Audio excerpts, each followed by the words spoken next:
Muy bien, queridos hermanos. Hemos ayer abierto nuestra aplicación. Hemos empezado a colocar fechas de eventos. Hemos recordado que en 1844 el Señor había levantado un pueblo y ese pueblo estaba listo o establecido en 1850. Pero poco tiempo después, en 1863, comenzó un trabajo que la Biblia describe el trabajo de los insectos destructores o destructivos. Yo quería sustentar eso un poquito más. ¿Por qué marcamos esa fecha? Ayer, de paso, yo había dibujado los insectos y un hermano me recordó que la secuencia debe ser un poco diferente.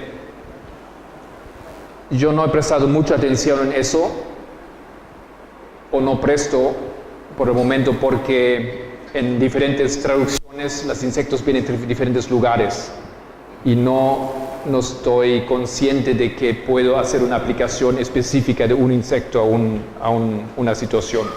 Pero está correcto, en el español la langosta viene, ¿cómo era? La última. Deberían, si no han dibujado en sus folletos, ahí pueden tal vez dibujar la langosta al final. Pero de momento no es muy importante eso. Me imagino que es importante, pero no supiera decir. Bueno, entonces 1863. ¿Quiénes de vosotros han tenido la oportunidad de estudiar la profecía que está marcada aquí? La profecía de los 2520 años. Levanten las manos, no son mucho, la mitad, un tercio tal vez.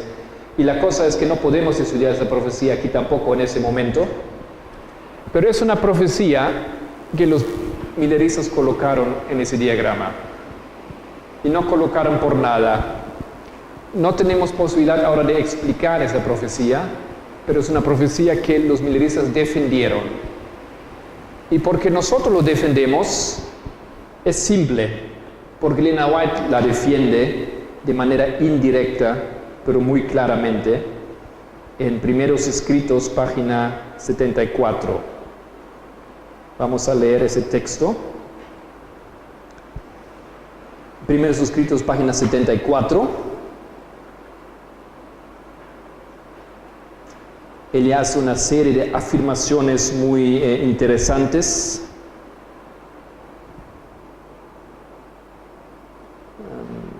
Ok. Está en español. La cosa es así, ese texto en Primeros Escritos los primeros escritos son una compilación, ¿no es cierto? No es un texto que fue redactado tal cual por Elena White. Y como ese texto apareció en el original, es así que ella dice esto y esto y esto. Después un párrafo, esto y esto y esto. Después ese tema, esto y eso, y después quería hablar de los diagramas también. Entonces ella hace varios párrafos donde ella toca diferentes temas. Ahora en Primeros Escritos se ha mezclado todo esto y se juntó todo como si fuera un mismo párrafo. Entonces no se nota que hay bloques de diferentes y distintos temas completamente separados. Esto nos complica y causa realmente un gran problema a abordar todo ese tema aquí. No obstante, tampoco queremos entrar en esto. Entonces dirijan su atención, por favor, más o menos a la mitad del texto donde dice, he visto el diagrama. He visto que el diagrama de 1843 fue dirigido por la mano del Señor y que no debe ser alterado, que las cifras eran como Él las quería, que la mano cubrió y ocultó una equivocación en algunas de las cifras para que nadie pudiese verla hasta que la mano de Dios se apartase. Entonces Él habla de ese diagrama y dice, he visto que este diagrama fue guiado por la mano de Dios y no debe ser alterado. Entonces, ¿qué significa eso para ti y para mí? Al no ser que Dios dice altéralo, no lo puedo alterar, porque las cifras eran así como Él las quería. ¿Y cómo quiere Dios las cosas? Dios quiere las cosas, Dios solamente quiere la verdad. Entonces Dios no coloca falsedad aquí, al no ser que sirva algún propósito especial y va a ser explicado. Entonces en ese diagrama tenemos que entender, todo es verdad. O sea, las aplicaciones proféticas son verdad.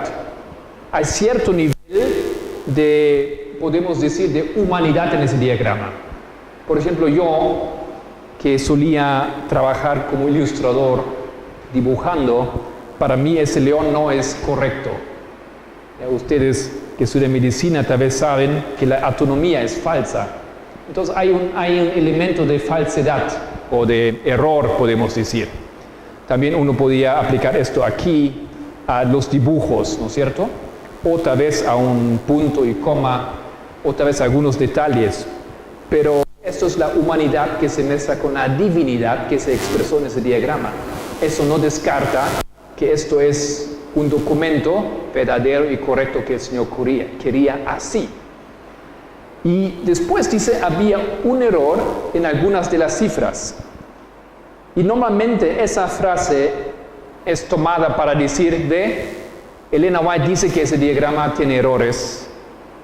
Entonces, nosotros hoy en día creemos en la iglesia que esto es falso, el Islam, que varias fechas son falsas, muchas cosas no creemos más hoy. Aplicación de esas cosas aquí, diferentes cosas. Pero Elena White no dice eso. Tenemos que ser cuidadosos en nuestra lectura. Ella dice lo siguiente: he visto que las cifras eran como Él las quería, que su mano cubrió y ocultó una equivocación. Entonces, una equivocación es una equivocación, no son dos. Tú tienes que decidirte qué en ese diagrama está falso. ¿Cuál es el único error que hay aquí? Y después lo explica un poco más y dice, una equivocación que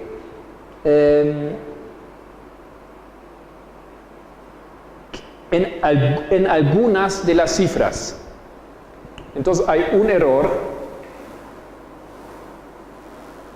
y ese un error aparece varias veces. Es como que en un documento yo escribo tu nombre falso, y en todo el documento yo escribo el mismo nombre siempre falso, porque siempre lo pongo falso, pero todo el resto es correcto. Eso es lo que pasa aquí. Y en ese diagrama hay una equivocación y todos nosotros sabemos cuál es ese error. Es la conclusión que las fechas proféticas llegan a 43. No es cierto, eso era el error. Ellos deberían haber entendido que las fechas llegan a 44. Y por eso hicieron ese diagrama donde después lo iban a corregir 44. ¿Y por qué incluye esa información aquí? Porque esto me tiene que poner en la posición de ver que esta fecha profética o ese periodo profético aquí, desde luego, tiene que ser correcta. No hay como que, basándose en esa lógica que Elena White nos da, decir que esto es falso. Porque todo es como el Señor lo ha querido y como el Señor nos dio en ese diagrama.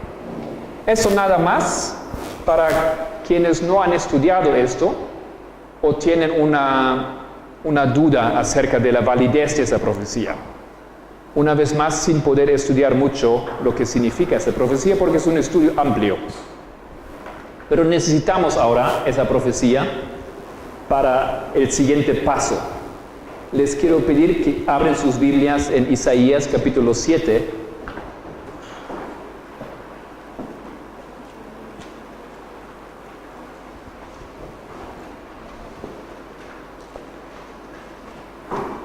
Los primeros versículos quiero leer con ustedes.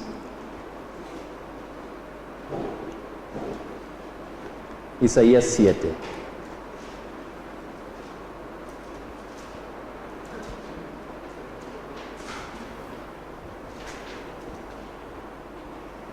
Aconteció en los días de Acaz, hijo de Jotam, hijo de Usías, rey de Judá. Vamos a poner eso primero aquí. Acaz, rey de Judá. En sus días, que Resín, rey de Siria, entonces Resín, rey de Siria, y Peca, hijo de Remalías, rey de Israel, subieron contra Jerusalén para combatirla, pero no la pudieron tomar. Y Peca, rey de Israel. Entonces, esos dos reyes, en los días de Acaz, suben contra Jerusalén, que es la capital de Judá. En otras palabras, esos dos reyes hicieron una alianza. Israel contra su hermano. Hizo una alianza con el estado de Siria, con los paganos, para atacar a su propio hermano. ¿Ok? Eso pasa en esos días. Esa es la situación. Continuamos. Y vino la nueva a la casa de David, diciendo, Siria se ha confederado con Efraín, esa es la confederación, y se le estremeció el corazón y el corazón de su pueblo, como se estremecen los árboles del monte a causa del viento. Entonces aquí el corazón de este pueblo se estremeció, tenían miedo en vista de ese tremendo enemigo potente. Entonces dijo Jehová, versículo 3, a Isaías, sal ahora al encuentro de Acaz, tú y Shayashub, tu hijo, al extremo del acueducto del estanque de arriba, en el camino de la heredad del lavador. Y dile, guarda y repósate, no temas, ni te turbe tu corazón a causa de esos dos cabos de tizón que humean por el ardor de la ira de Resín y de Siria y del hijo de Remalías. Ha acordado maligno consejo contra ti el sirio, con Efraín, con el hijo de Remalías, diciendo, vamos contra Judá y aterricémosla, y repartámosla entre nosotros y pongamos en medio de ella por rey el hijo de Tabael. Por tanto, el Señor dice así, no subsistirá ni será. Entonces, a través del profeta, el Señor manda un mensaje. Todo esto aquí es muy interesante, pero no vamos a entrar en ese momento en esos detalles. Que él lleva a su hijo, el nombre de su hijo, tal vez ustedes, algunos ya han estudiado esto. No subsistirá ni será. Entonces él dice, no tenga miedo porque eso no va a funcionar. No va a haber semejante cosa. Ellos no te van a atacar, no te van a conquistar, no temas. Versículo 8. Porque la cabeza de Siria es Damasco. Siria es el estado y Damasco es la capital. Y la cabeza de Damasco, Resín, es el rey. Y dentro de 65 años, Efraín será quebrantado hasta dejar de ser pueblo. Ahora, eso es ahora el punto interesante para nosotros. Porque dice que eso es Efraín, otra palabra para Israel. Efraín. Dentro de 65 años será quebrantado. Ahora, para entender esto, nosotros necesitamos entender cuándo, en qué momento Isaías está dando ese mensaje. ¿En cuándo hubo ese encuentro aquí? ¿Cuándo fue esto todo? 742 antes de Cristo. Bueno, vamos a poner eso en una línea. Vamos a poner esa línea aquí arriba. Después colocamos de nuevo eso.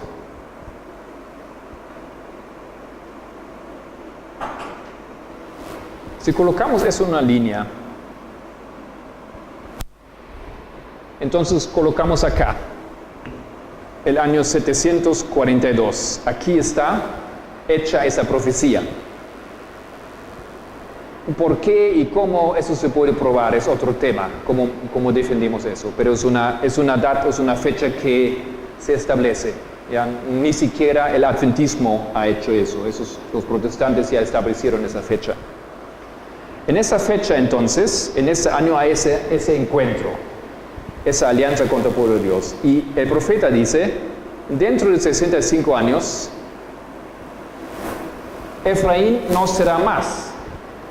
¿Qué significa que no será más? Será destruido, será conquistado. Dentro de 65 años. Ahora, ¿qué significa dentro de 65 años? Si alguien te dice, dentro de 10 años te voy a dar 10,000 pesos. Entonces, ¿estás feliz, o más o menos feliz, o muy feliz, o no sabes qué significa eso para vos? Porque, ¿qué significa eso? ¿Mañana? ¿O en un año? ¿O en 10 años? Donde tal vez ya no tiene nada de valor. Entonces, 65 años aquí significa que puede ser acá, ¿no es cierto? En algún momento. Pero nosotros sabemos, ya que vivimos siglos después de esto, que Efraín fue conquistada realmente, y eso pasó poco tiempo después, de hecho, después de 19 años, en el año 723 antes de Cristo. Ahí Efraín fue conquistada por los asirios. Eso ya habíamos tocado ayer, creo, ¿no es cierto? Y desaparece del mapa. No hay más Israel, y nunca más hubo más Israel. Esas son las 10 tribus perdidas aquí. Son llevados al cautiverio y acaba la historia del norte, acaba la historia de Efraín, de Israel. Y eso fue profetizado 19 años antes. Entonces queda la duda, ¿por qué? ¿Por qué el Señor no ha dicho en 19 años? ¿No es cierto? ¿Acaso Dios no sabía? ¿Por qué dice dentro de 65 años? ¿Qué lógica tiene eso? ¿Por qué no dice en 19 años o dentro de 20 años, para ser un poco más preciso? El Señor dice dentro de 65 años. Y si observemos esa fecha, esto es el año 677. ¿Y qué pasó en ese año? En ese año, estos aquí, Judá y Jerusalén también fue conquistado. Y como hemos escuchado, aquí cae Manasés. Ahora, la historia de la conquista de Judá es un poco diferente, porque aquí cae el rey Manasés y después de él iba a haber más 6 reyes. Pero él y todos los 6 reyes después nunca más eran reyes libres. Eran así como los judíos bajo los romanos. Tenían rey, pero ellos no colocaron rey. Era Asiria y después Babilonia que colocó el rey, que eligieron y que gobernaron esos pueblos. Entonces, en el año 677, históricamente, se puede marcar el fin de la independencia del reino de Judá, la sumisión o el quiebre de ese imperio aquí. Van a tener reyes, pero ya no son libres. Ahora, la Biblia hace esto aquí, eso es muy interesante. Él da una profecía acerca del fin de Israel. Pero en esa profecía, el profeta marca específicamente y claramente el fin de Judá, sin decir eso explícitamente, pero lo dice implícitamente, y vamos a mirar un poco más ese texto. ¿Por qué? Porque en el versículo 7 habíamos leído la afirmación del Señor. Él dice, por tanto Jehová el Señor dice, no subsistirá ni será. O sea, lo que tú temas no va a acontecer, tranquilo, no va a pasar nada. Créeme, no va a pasar nada. Y ahora vemos si Acaz, el rey de Judá, creía esto o no. Versículo 10. Habló también Jehová con Acaz diciendo, pide para ti señal de Jehová tu Dios, demandándola ya sea de abajo, de lo profundo o de arriba en lo alto. Ahora, nosotros creo que muchas veces quisiéramos que el Señor nos diese una señal visible para preguntas, para dudas, para decisiones. Y aquí viene Dios, mediante su profeta, y dice, elígete alguna señal, lo que querés. ¿Qué quieres? ¿Qué te gustaría ver? Inventarte algo. Dame un ejemplo. ¿Qué te elegirías vos? Algo para que creas que no voy a atacar tu pueblo. Que cae fuego del cielo. Sería magnífico, el Señor puede hacer eso. Eso no es posible, no puede haber un truco, eso sería una señal para mí. O otro profeta ha dicho que la piel, la lana que él colocaría que sea mojado de un lado y el resto sería seco. Nos podemos imaginar diferentes señales. ¿Y por qué Dios le pidió eso? ¿O por qué Dios le regaló esa posibilidad? Porque él no creía. Dice, para que creas, te puedes elegir una señal, voy a ser fácil para vos. ¿Y qué dice Acaz? 12. Y respondió Acaz, no pediré y no tentaré a Jehová. ¿Ustedes piensan que eso era una respuesta sincera? Claro que no. Era simplemente su duda y su falta de fe, y él lo viste en una respuesta que parece honesta, que parece sensata. No quiero tentar al Señor, no quiero. Pero él simplemente no creía. Él no creía. Y ahora viene la consecuencia, versículo 13. Dijo entonces Isaías, oíd ahora, casa de David, ¿os es poco el ser molestos a los hombres, sino que también lo seáis a mi Dios? Entonces aquí, en este momento, en este año, el rey de Judá decide no creer en Dios. Y esto va a tener su consecuencia 65 años después. Lo mismo que pasará a Israel aquí, pasará a Judá acá. Eso es ese versículo. Ahora, ¿qué tiene que ver esto con nuestro estudio de los insectos y del vino y de la educación y todo esto? Esas fechas dan inicio a la que la Biblia llama la profecía de los 7 tiempos, o la profecía de los 2520 años. 2520 años de castigo para Israel y 2520 años castigo para Judá. Eso está en Levítico 26. Eso es un estudio amplio, hay muchas cosas que decir, habría muchas cosas que decir, pero ustedes tienen hermanos aquí que ya entienden y enseñan esto. Entonces pueden investigar qué significa esa profecía. Nos interesa en este momento ahora lo que eso significa aquí al final. 2520 años de castigo sobre Israel terminaron en el año 1798. ¿Casualidad? 2520 años sobre Judá terminaron, si tú haces la cuenta, en el año, ¿cuándo? 1844. Ahora eso ya no es casualidad.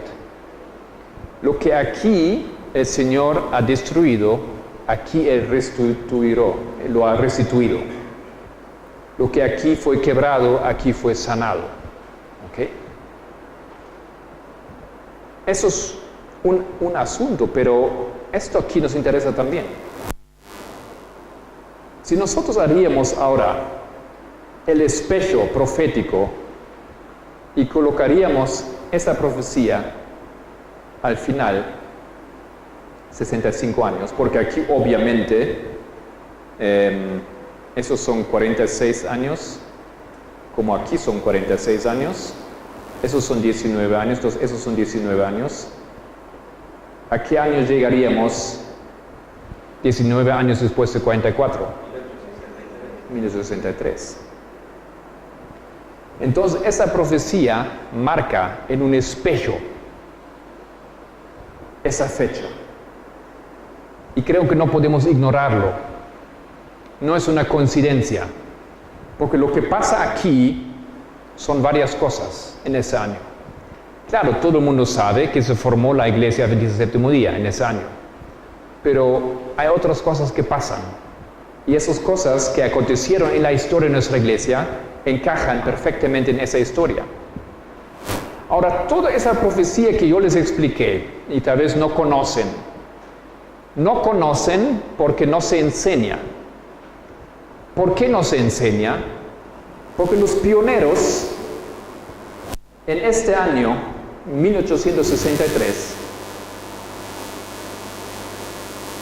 a través de una serie de artículos de Jaime White, de un artículo que él escribió, como tenemos que entender, en el diciembre de 63, y que fue publicado en enero 1864, Jaime White niega la veracidad de esa profecía. ¿Ya? Él coloca el comienzo a que esta profecía iba a caer en el olvido y a que esa profecía iba a ser combatida o negada en nuestra iglesia. Ahora, yo no puedo invertir tiempo para defender por qué creemos que esa profecía es correcta. Yeah. Ustedes tal vez aquí, en esa aplicación, simplemente pueden ver que no nos hace mucho daño. A primera vista no hace ningún daño. Simplemente afirma fechas que como adventistas siempre hemos afirmado. Afirman esas dos fechas principales. Afirma lo que es el comienzo del movimiento adventista y lo que es el final del movimiento adventista. Entonces, ¿cuál es el problema? Eso es una cosa. Y después, como yo les he dicho, aquí está. Pero en este mismo año, cuando nosotros hacemos la aplicación de esa profecía, mediante esa analogía y ese espejo, Jaime White, pionero, él toma la posición que no es correcta. Él mismo la había defendido, la había predicado, había usado ese diagrama, había estudiado ese diagrama, pero la iglesia, 19 años después de 44, representado por Jaime White, entra en una situación donde ella ya no defiende los fundamentos que la habían establecido. Aquí, 42, ellos habían hecho ese diagrama. Aquí, en los años 1816 a 18, Guillermo Miller había descubierto esa profecía. Entonces, aquí en 63 pasa algo. Algo está pasando que marca una, en portugués es virada. ¿Cómo era en español? Un punto de virada, un giro, ¿ya? En la dirección, en el camino de la iglesia. Se desvía de las verdades fundamentales. Y esta profecía es un símbolo de todo esto aquí. No por nada es la primera profecía que ellos colocaron allá. Es la primera que Jaime White descubrió, Guillermo Miller descubrió. Bueno, se podrían hacer muchas cosas más. ¿Tú querías añadir algo?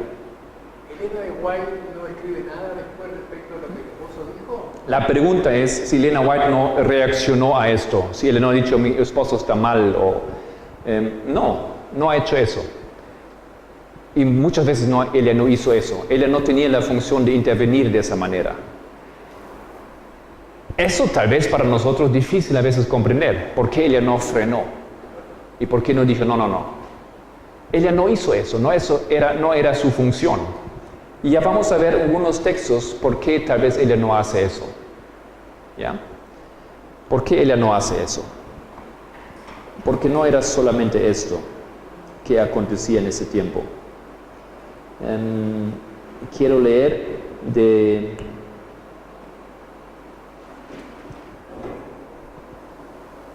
Testimonios para la Iglesia, 1 TI,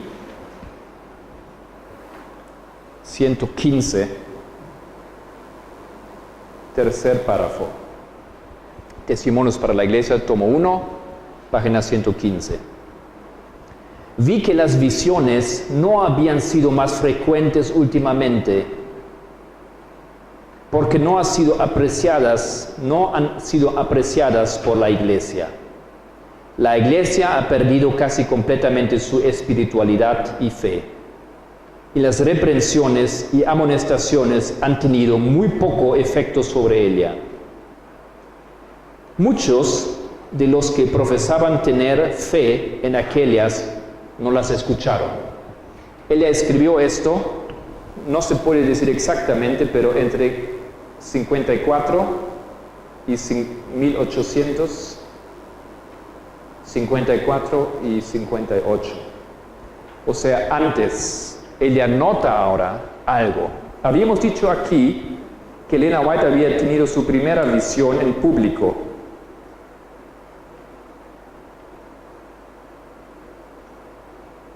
Y 10 años después, ella dice, las visiones no habían sido más frecuentes últimamente porque no han sido apreciadas por la iglesia.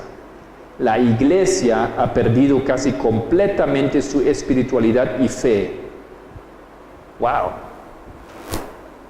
10 años después, casi completamente perdió su espiritualidad y su fe.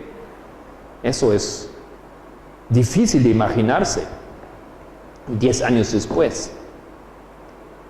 Y dice, y las reprensiones y amonestaciones han tenido muy poco efecto sobre ella.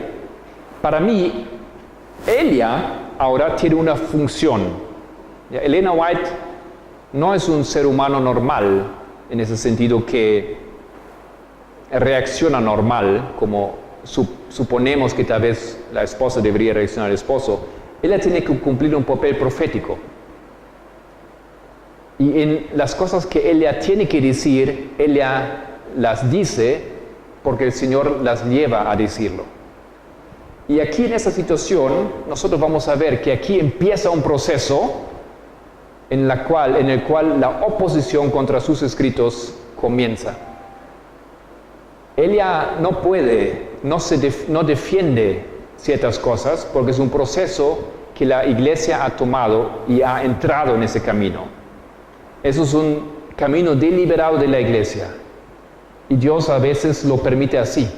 Lo permite que aquí empieza a hacerse chueco el camino. Y por eso entiendo yo que ella no interviene. No tiene que intervenir, no era su función de hacerlo en ese momento. Aunque humanamente pensamos tal vez, ¿por qué no dijo? Y no sé cómo fue entre ellos, capaz habría dicho algo, yo no sé. Pero no era su mandato de públicamente levantarse contra. ¿Ok? ¿Por qué podemos decir esto? Porque cuando más tarde ella escribe El conflicto de los siglos, ahí hay un texto donde ella defiende los 2520, pero no es tan a la superficie eso. Tenemos que explicar un poco en detalle cómo ella lo hace, pero lo podemos ver claramente. Ella defiende esa profecía. Y en primeros escritos, ella también los defiende. Si ustedes van a las páginas finales, 235 o 53, algo por ahí, ella los defiende. Pero bueno, eso es ahora el clima. Otro texto, mismo libro, página 213, Testimonios para la Iglesia,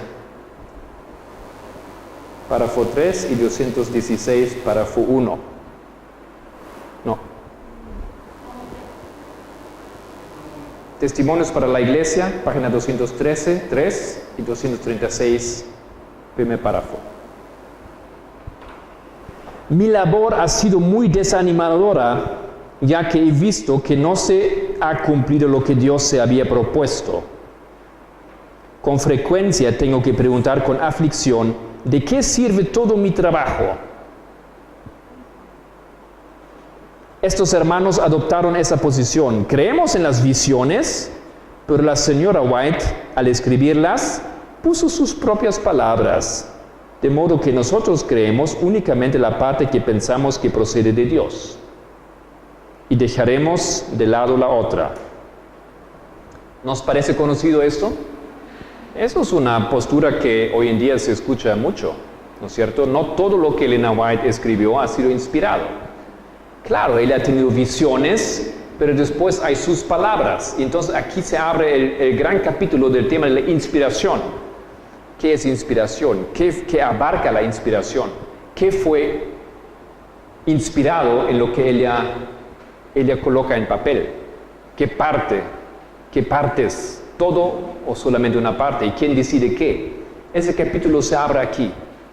Comienzan después de defenderla por los ataques de afuera, cuando los ataques de afuera contra el espíritu de profecía dejan de venir, entonces ellos empiezan entre ellos, por adentro, atacar el espíritu de profecía. Y él dice muy temprano, dice eso.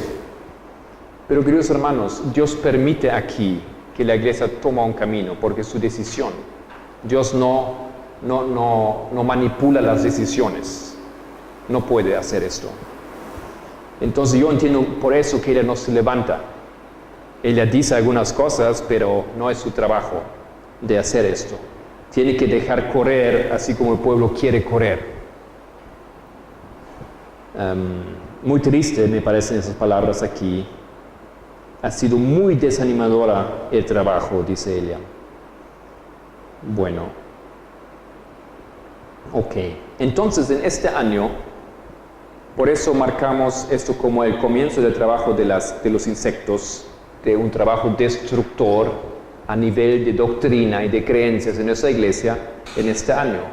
Porque vemos que la iglesia empieza oficialmente, mediante sus líderes, a apartarse de las verdades que han sido establecidas. Y el punto que ellos toman es la profecía de los 2520, que es la profecía más larga, que incluye los 2300 y otras profecías. La segunda cosa que pasa en este año, que la iglesia decide hacer un diagrama también, uno como eso, un nuevo diagrama.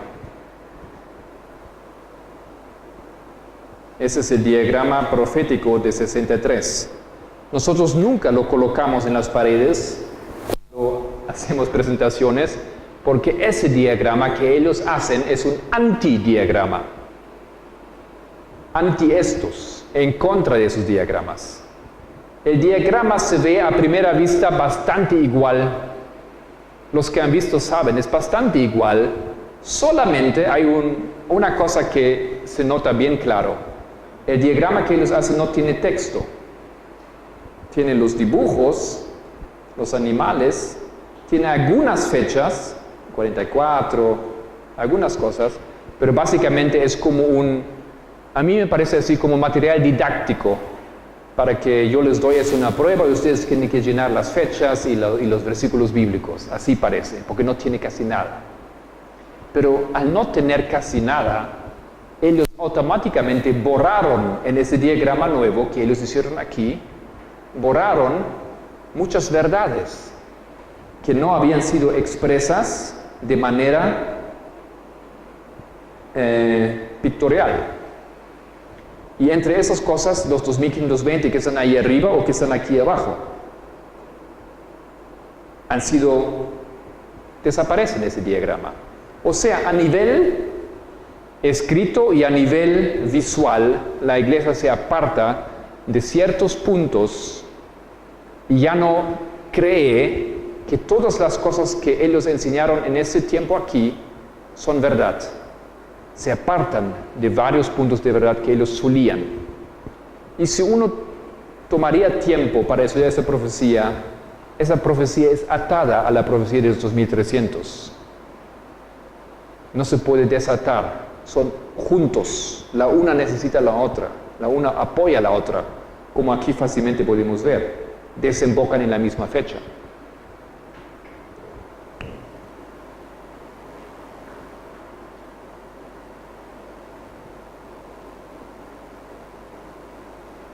Ok, esto entonces, 2 puntos tal vez que nos ayudan a comprender por qué marcamos 63 como un hito en una cadena ahora de eventos destructivos o de decaída.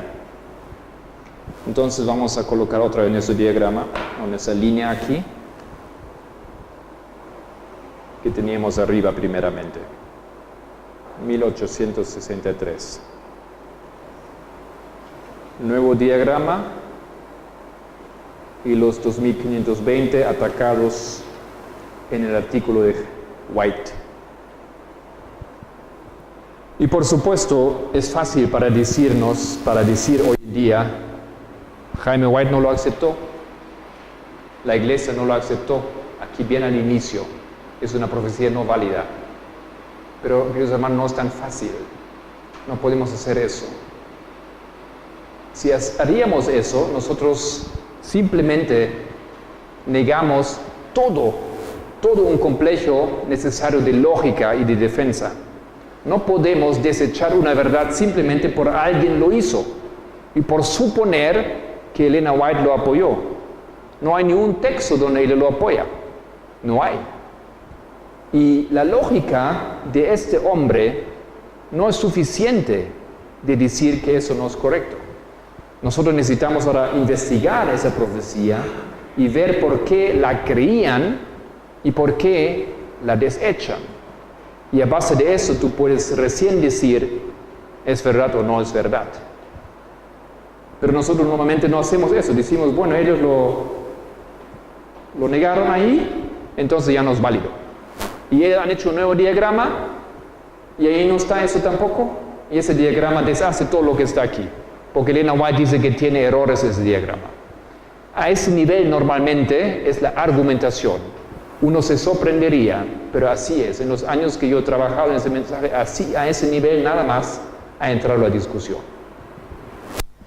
Bueno, aquí ponemos entonces esa fecha. Ahora hay otra cosa aquí, y eso por supuesto es la formación de la iglesia. ¿Ya? Y hay un texto de Elena White que da una definición de la iglesia. Y ese texto es importante y hay que tomar en cuenta. Este texto es de... ¿Alguien me recuerda qué libro es eso? ATO. ¿Ah? Alza tus ojos. ¿Es una devoción? Ajá, muchas gracias. Alza tus ojos, página 313. Párrafos 5 y 6. 3:13 dice, Dios posee una iglesia, no es una gran catedral, ni la iglesia oficial establecida, ni las diversas denominaciones. Otra vez, Dios posee una iglesia, no es una gran catedral, ni la iglesia oficial establecida, ni las diversas denominaciones, sino el pueblo que ama a Dios y guarda sus mandamientos. Porque donde están 2 o 3 congregados en mi nombre, allí estoy yo en medio de ellos. Aunque Cristo esté aún entre unos pocos humildes, esta es su iglesia, pues solo la presencia del Alto y Sublime que habita en la eternidad puede constituir una iglesia. Entonces yo no estoy para nada negando que aquí se formó la iglesia de Dios, que se organizó aquí. Eso es la iglesia de Dios, el pueblo de Dios. Pero a la vez, el concepto que Elena White nos explica aquí, yo veo o me parece es un poco diferente del concepto que nosotros tenemos de lo que es iglesia. Aquí se formó, se organizó la iglesia de Dios, sí. Pero el concepto aquí no concuerda perfectamente con la idea que nosotros defendemos. Porque dice, aunque Cristo esté aún entre unos pocos humildes, esta es su iglesia. Pues solo la presencia del Alto y Sublime que habita en la eternidad puede constituir una iglesia. Entonces no es ni siquiera las credenciales que una iglesia recibe, o ni es que son 30 miembros que la abrieron y que han sido bautizados. Esas cosas también son importantes, pero pueden ser mal aplicadas.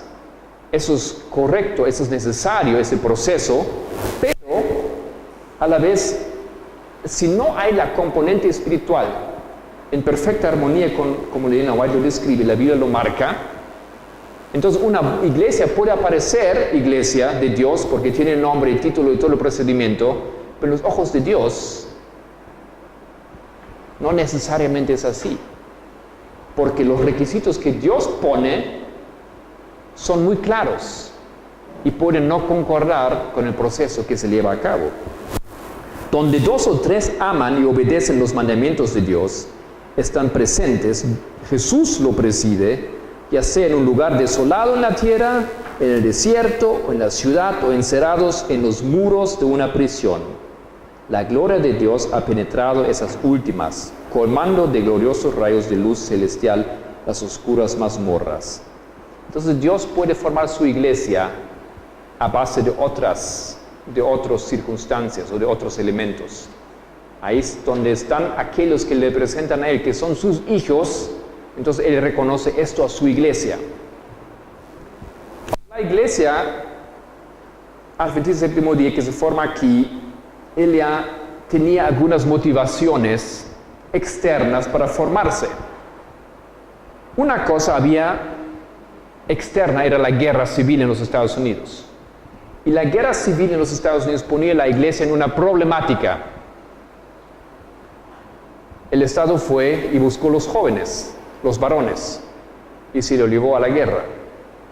Entonces, si tú eras adventista del séptimo día, ¿qué podías hacer?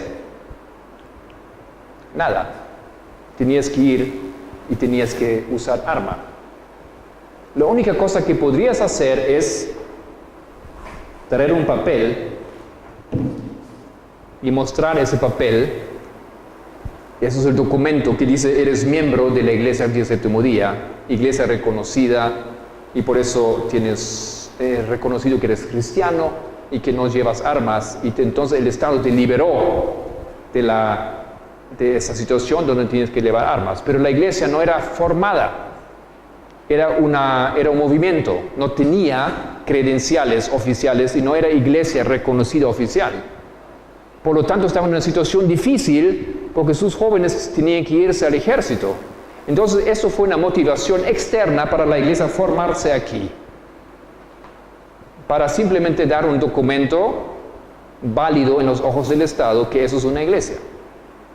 O sea, de cierta perspectiva podemos entender aquí, la iglesia tenía que bajarse a nivel del Estado y ser reconocido como iglesia para recibirse los beneficios en ese momento. ¿Ok? Es una cosa que pasa externamente. Otras problemáticas eran problemas de manejar bienes, ¿no? Dinero, acusaciones.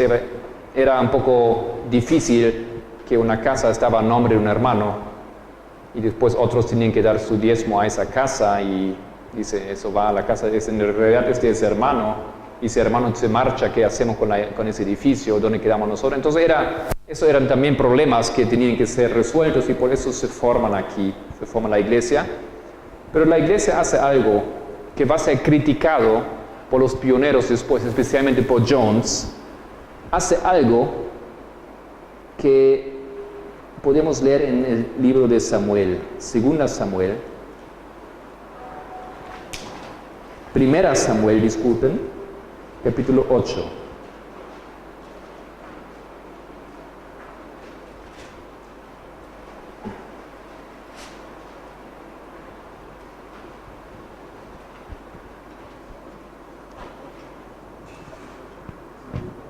Es todo el capítulo de esa historia. Un poquito podemos entrar aquí.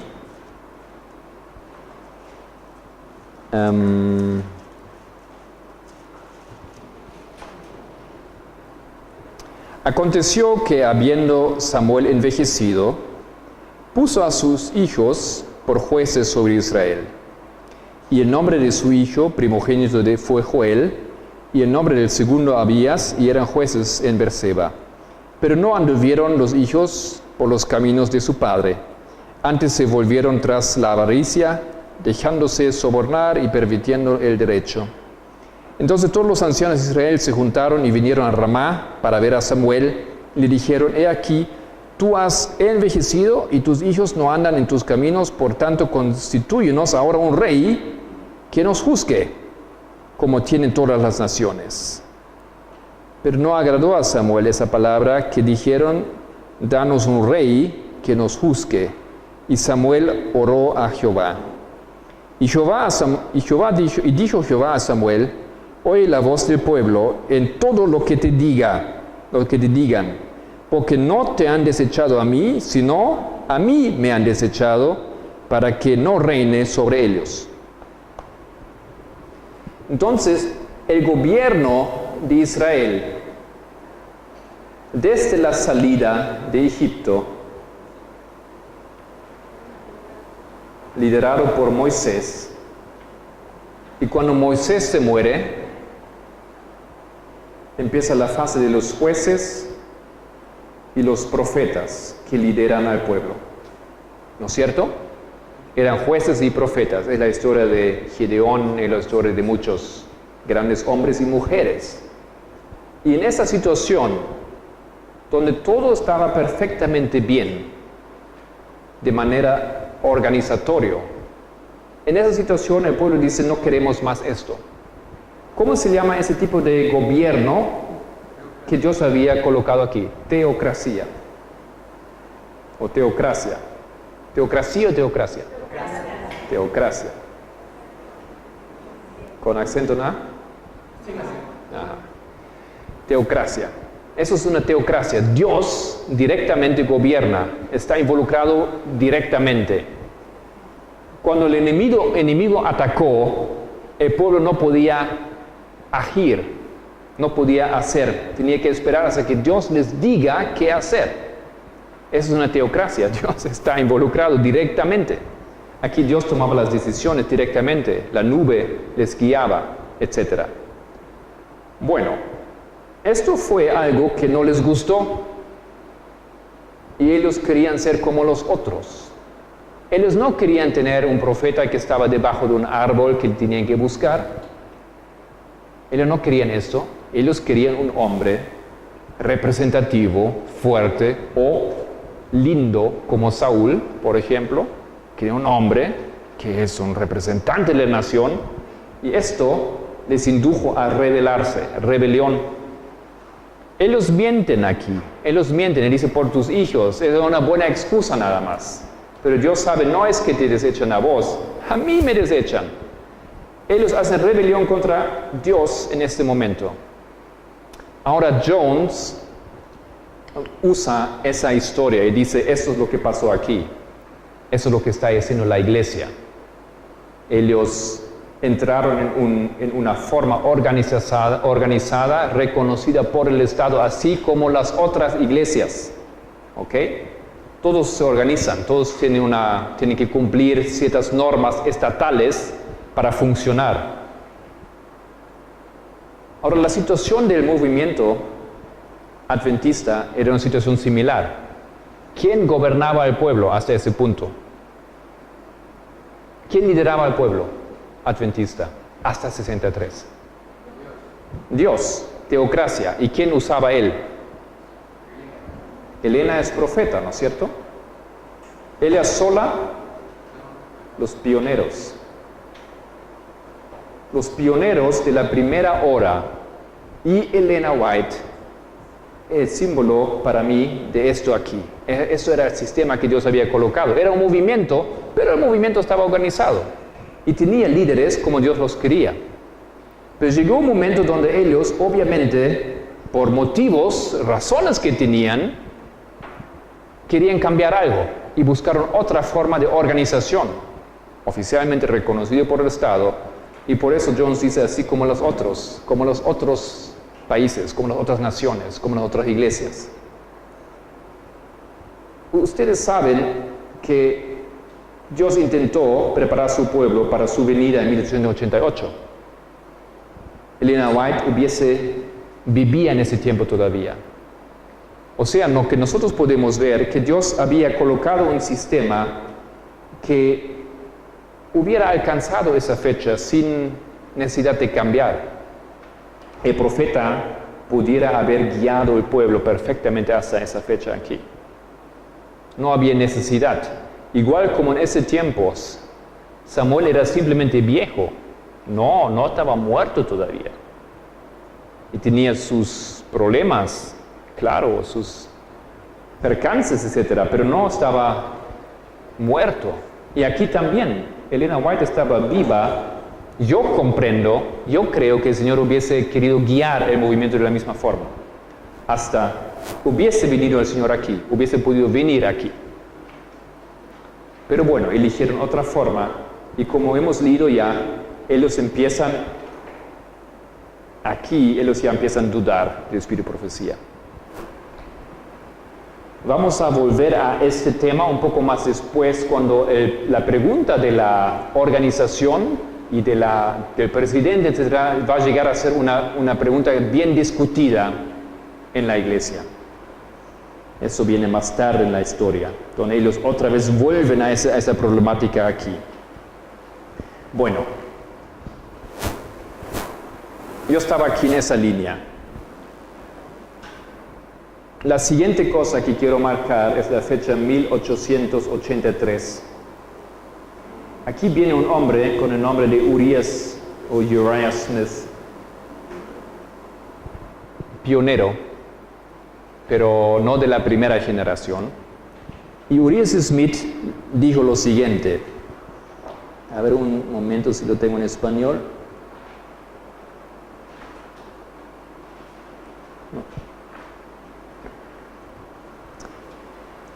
Dijo lo siguiente: viene ese hombre con autoridad y él va a ser presidente también.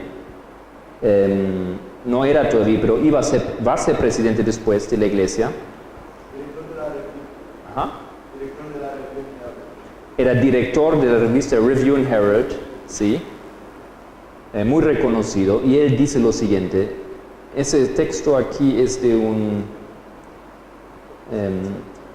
Alberto Tim, es un comentario que él hace sobre esos eventos, y él comenta: resentimientos contra las críticas de Elena White contra Uriah Smith eran un factor que lideraron a asumir,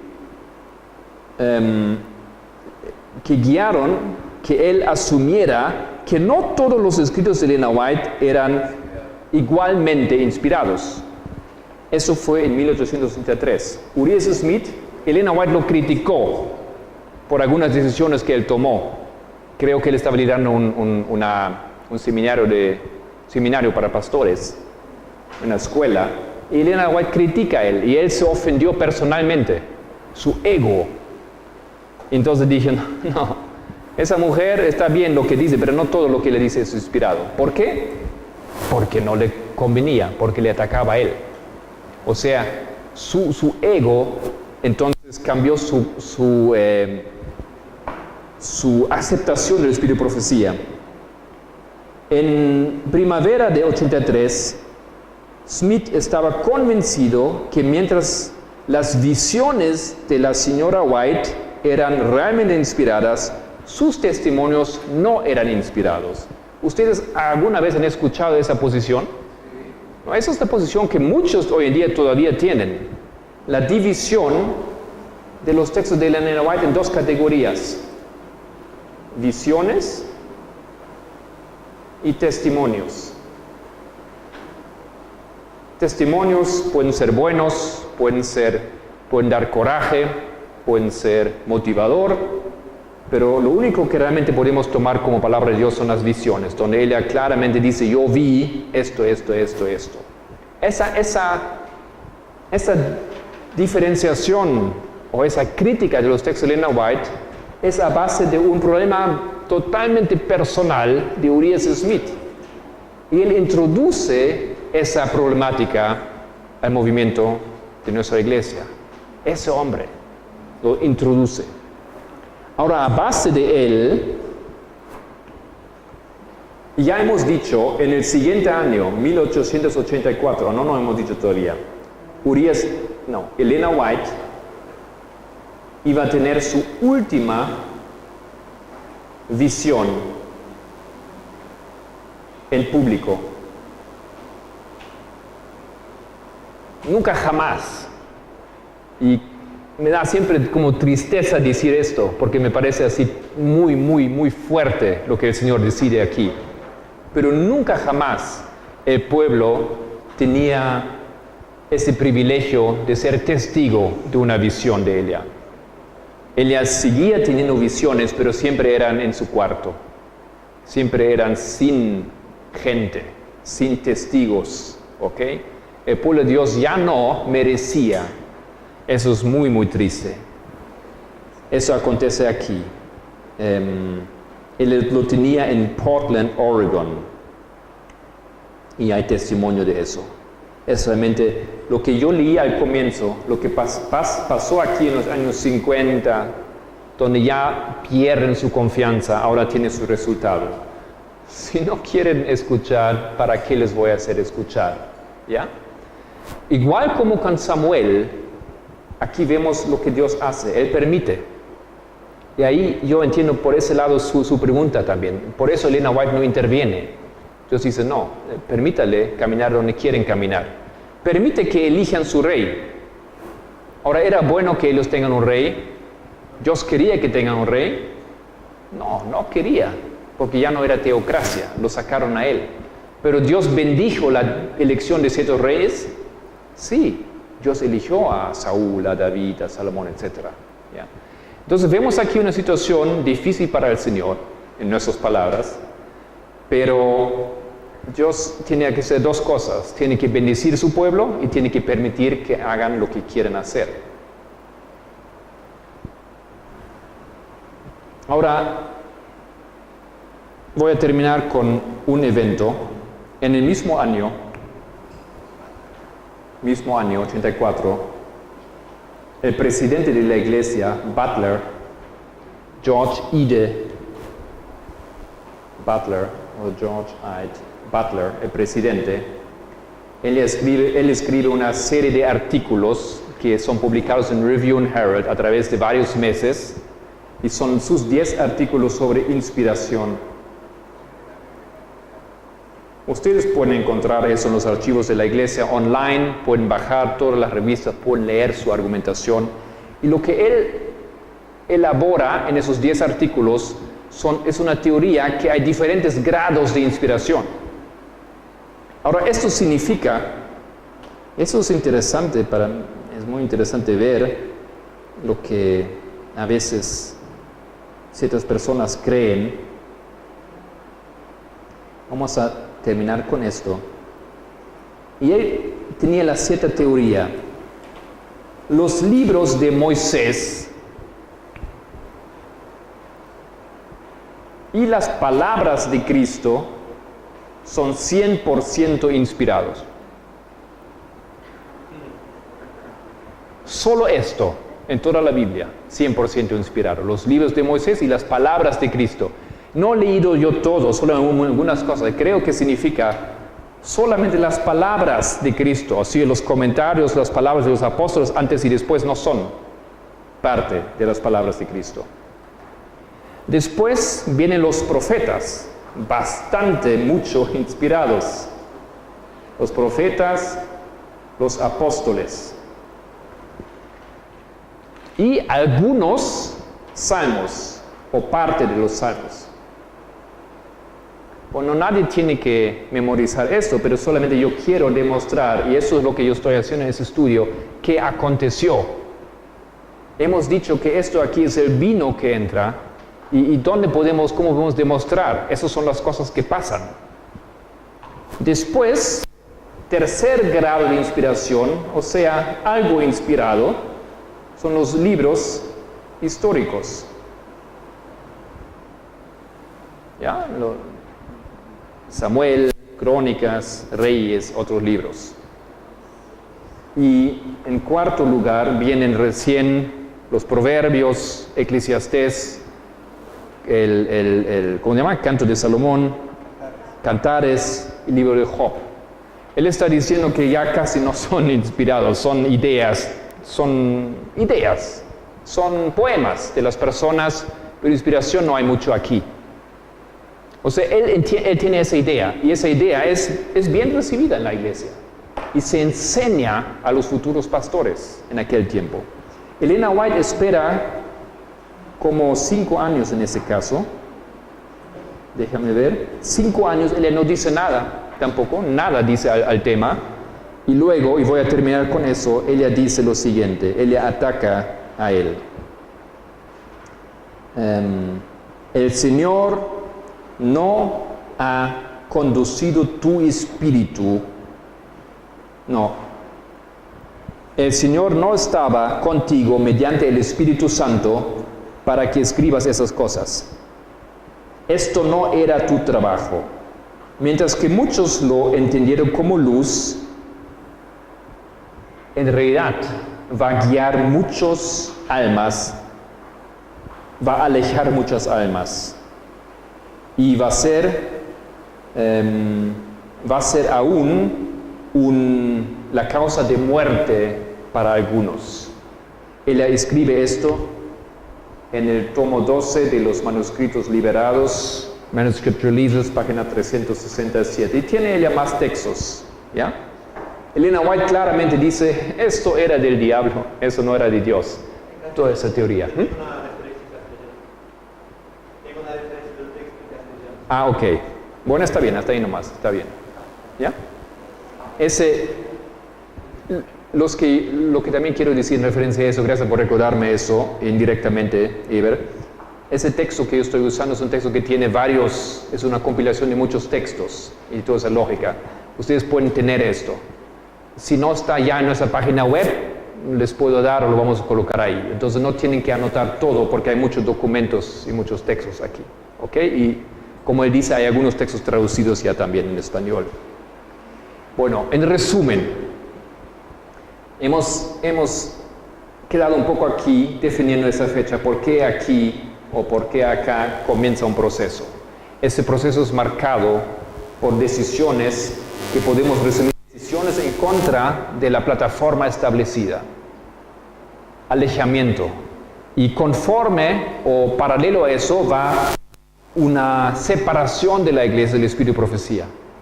Ellos se oponen, ellos ya empiezan brevemente, lentamente, y después cada vez más fuerte, mediante voces de hombres importantes y finalmente aún el presidente de la iglesia, oponerse a la inspiración completa de los testimonios, Elena White, y de la misma Biblia, Butler. ¿Ok? Entonces, con esta situación aquí, tenemos un inicio de lo que más después va a llevar a un caos en la comprensión de lo que debería ser la comprensión de la verdad. Bueno, queridos hermanos, hasta esto entonces les deseo muy feliz sábado y muchas bendiciones en la siguiente hora con mi hermano Pamenda. Vamos a orar.